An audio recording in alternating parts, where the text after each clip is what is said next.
Alors, le point de départ ont été les recommandations d'une conférence d'experts qui s'est tenue lundi matin 13 juillet relative au foyer d'épidémie dans une école maternelle de la ville.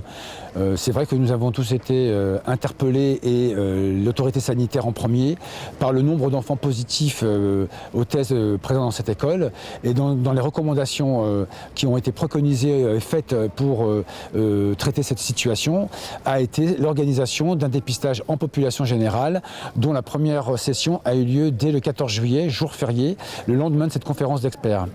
On a été surpris par l'affluence de la population à cette campagne de dépistage. Les pouvoirs publics ont décidé de proposer une deuxième campagne de dépistage sur un lieu qui est un lieu central sur la ville pour que le maximum de personnes puissent en bénéficier. Donc on est aujourd'hui dans ce cadre-là d'une deuxième séance de dépistage pilotée par l'ARS en partenariat avec l'AP-HP qui dépêche du personnel pour réaliser les prélèvements et le soutien logistique de la protection civile et de la municipalité pour l'organisation de cette journée. Je pense que c'est important, parce qu'en plus on côtoie des personnes âgées, moi-même je suis à risque, même si on n'a pas de symptômes, au contraire, il faut tester tous les gens, je pense. Je trouve que c'est très très important parce que j'ai un âge avancé, j'ai 72 ans. Alors pour continuer à faire mon sport, je voudrais savoir si la mécanique fonctionne toujours aussi bien. Donc j'appréhendais un peu, parce que j'avais compris que c'était le petit covillon là dans le nez.